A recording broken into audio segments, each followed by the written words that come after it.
Welcome to About the Winelands. In this show, we will be chatting to leaders, influencers, wine producers, restaurants, and other role players. Tune in every Wednesday, Friday, and Sunday for your latest episodes. You will find us on YouTube, Facebook, Instagram TV, Spotify, Apple Podcast, and Google Podcast.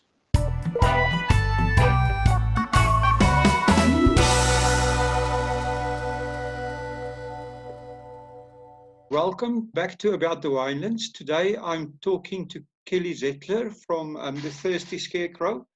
Welcome, Kelly. How are you? Thank you, Will. Thank you. I'm very well under the circumstances. Yes, I mean, obviously being in the restaurant industry, this is, and in the wine industry, this is difficult for you. But let's start and tell us how you got involved in this industry. How did you get involved in the wine, restaurant, hospitality industry yourself?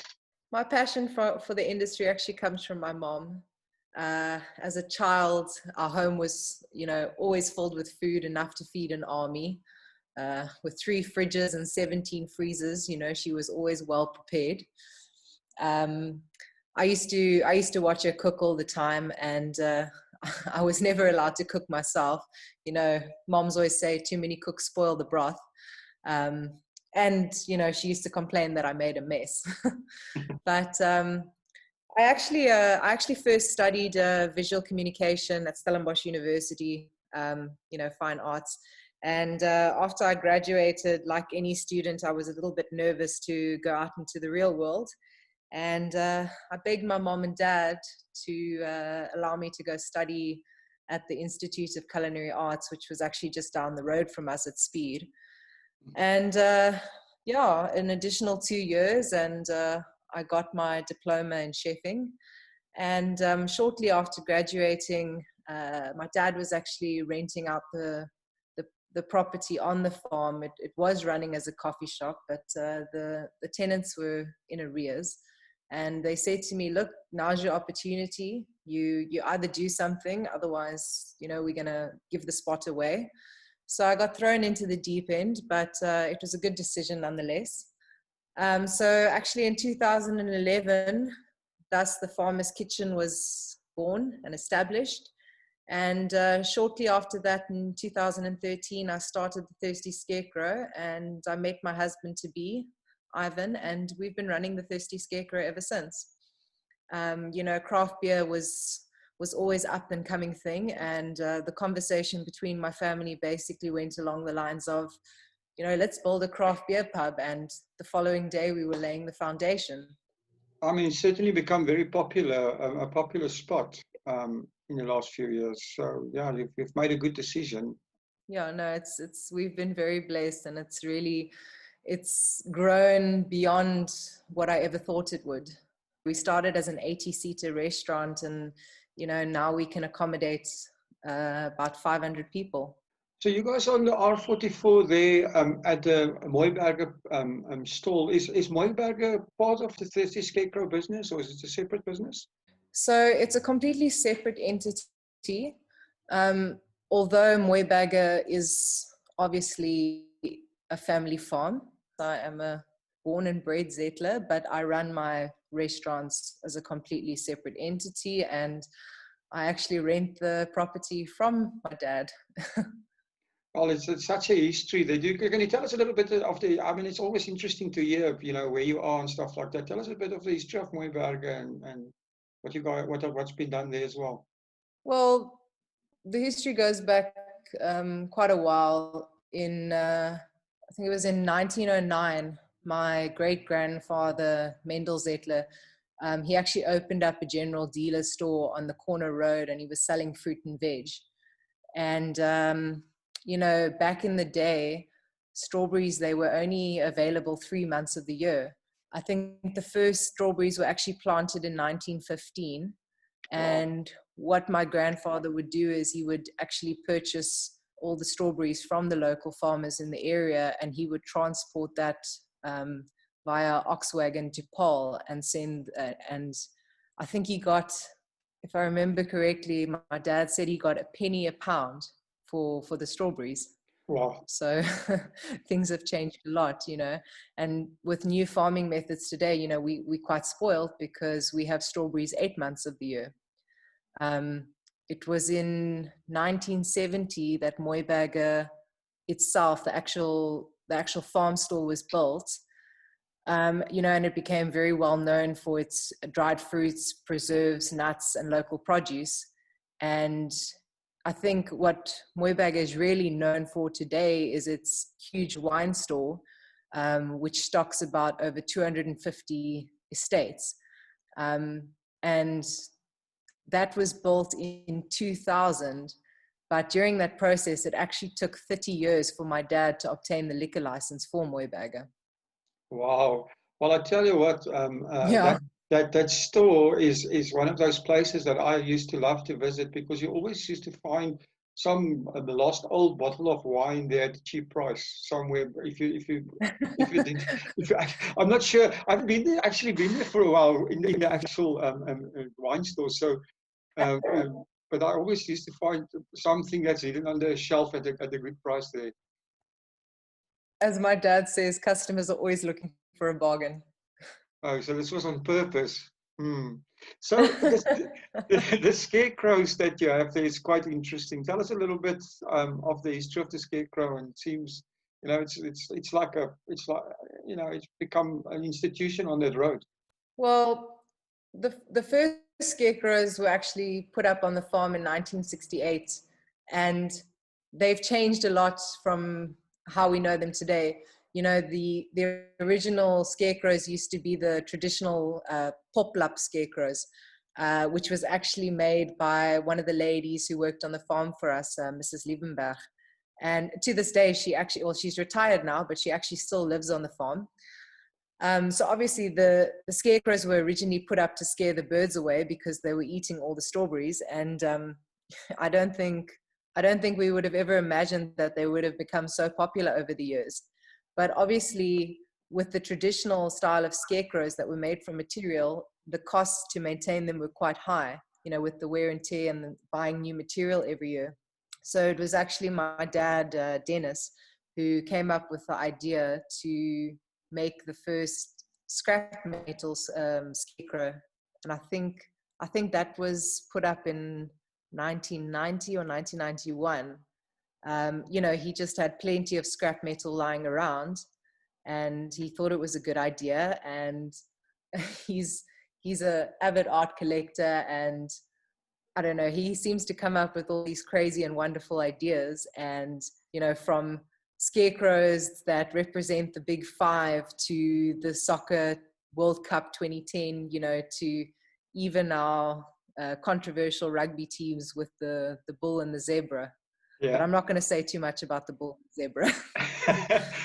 um, if you drive past the road, you'll know what I'm talking about. Yes, yes, I've been there. You know, maybe this year he'll have scarecrows. He'll release an edition with masks on. I don't know. Yes, it's actually, you know, it's quite a nice advertising board for your restaurant, right? So when visitors come to your restaurant and you've got to basically tell us what visitors can expect. What is your theme and your you know, what do you want the Thirsty Scarecrow to represent, and what can visitors expect there? I think that the setting itself is very unique in the Winelands. You know, you'll when you come to the Thirsty Scarecrow, you'll be greeted by quirky and colorful scarecrows. And you know, in season, you'll have the most delicious strawberries bursting with flavor. You know, do your own picking in the fields. Um, I think the unique spot really creates this perfect environment for a laid back, you know, vibey atmosphere. And obviously, we have the most delicious beer based pizzas and craft beer on tap. And as you sit back on the deck, you can enjoy a cocktail, a beer, or be it a glass of wine. And for me, my favorite part is when the sun begins to set on the perfect day. You know, you can see the mountains and they just begin to turn this purple color. And there's no other view like it. That's very, very true. And I mean, you guys are always full on those those sunset evenings. So what are your times that you are actually open? We are open 7 days a week. The farmer's kitchen is open from 7:30 in the morning till 5 in the afternoon, well, 5 in the afternoon. And the Thirsty Scarecrow is open Mondays and Tuesdays. We open at 3 o'clock till closing. And the rest of the week we open from 11 a.m. till closing. So what is your closing time? Kitchen closes at 10 and the bar closes around 11. Okay, so not too. You don't have a serious nightlife crowd. It's quite. No. You know, being out on the farm, you know, we're not aiming to be a Stellenbosch jewel. You know, that's not our vibe. Yeah, no, understood, and so I understand that. And talking about vibe, do you sometimes have live music events and stuff like that?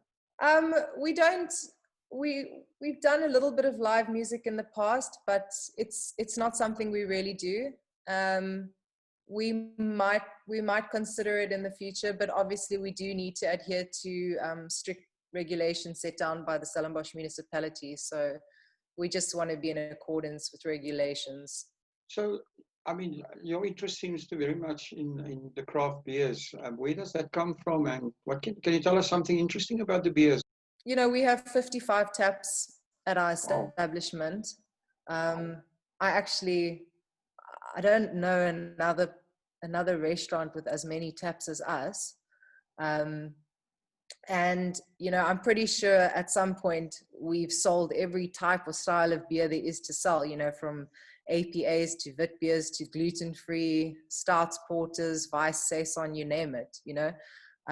We've even had a beer with a 41% alcohol content, which sold for over R1,000 a bottle. We actually, it's very difficult to get the stock in. I think within 2 weeks we were sold out, you know.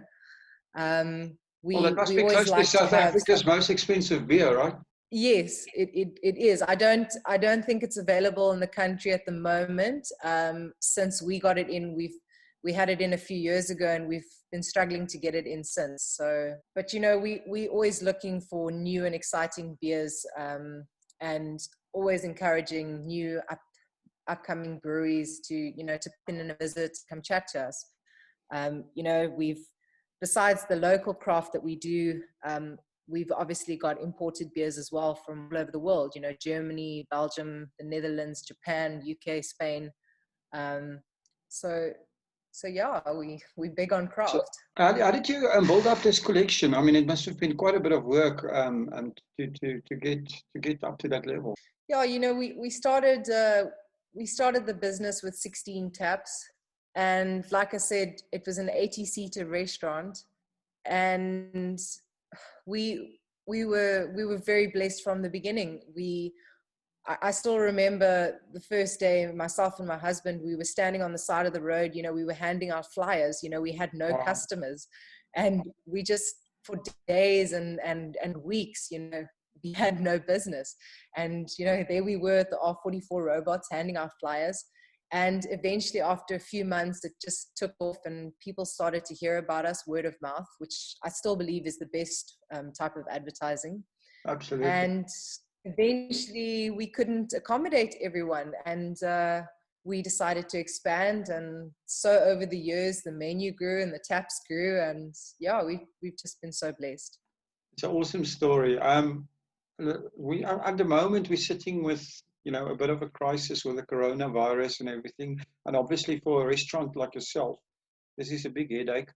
So, and the coronavirus are forcing everyone to rethink their business models. Do you have any new ideas or changes in mind? At the moment, we're doing what we can do. We are open for deliveries and we're selling a few grocery items. I think it's difficult to say what it might be like in a few months or next year, when there are no restrictions and we can live life as normal. You know, I think it could go one of two ways. I think we could be overwhelmed with locals and tourists and see a boom in travel again, as I'm sure people are just writing off 2020. Or, you know, clientele will be thinking twice about where to spend their money. I think for us, it's important to streamline things with the effects of the virus. I definitely think we will relook our beer menu and possibly cut down on line items, as well as for the food. We might remove some of the menu items, but obviously keep our best sellers. And what I would like to do is I would like to expand on grocery items and offer competitive prices in the market. Maybe create a bit of a deli, in Mooiberge. I have lots of plans, but it's getting it past the family. I think that's obviously a challenge, but I think that's a huge opportunity. I've noticed that around that area and in Somerset West, there's a lot of local things popping up online where people are starting to looking at online grocery delivery, grocery deliveries at home and selling stuff online and stuff like that. And it's obviously an opportunity for a farm and a deli like yourself to do that. I mean, you've had an interesting journey and, struggled to get your business off the ground. And what is the most important thing that you've learned from your journey in this business and, the whole industry? Well, I think the most important thing I've learned in the industry is to not worry about what everyone else is doing. I think it's important to concentrate on your own business and stick to what you know. Persistence and hard work will pay off, and it's important to always be involved in your business and don't just walk away and sit back. My husband and myself, we're there every single day. Be innovative, keep your customers interested. And one of the most important things that my husband taught me about this business is that turnover is vanity and bottom line is sanity. Yeah, that is a very true statement. Talking about statements and quotes, you're in the Winelands, so you need to give us a wine quote, or okay, you can cheat. You can give us a beer quote. If you have one. Well, I like a good glass of wine as well, and because I'm a chef and I love food, I think to conclude any good meal, you need dessert. And like my wine, I like my dessert. So for me, the sweeter the better. Oh, there you go. Kelly, this was a pleasure. If people want to get hold of you or visit you, or how did they get hold of you guys? Our landline number is 021 881 3444.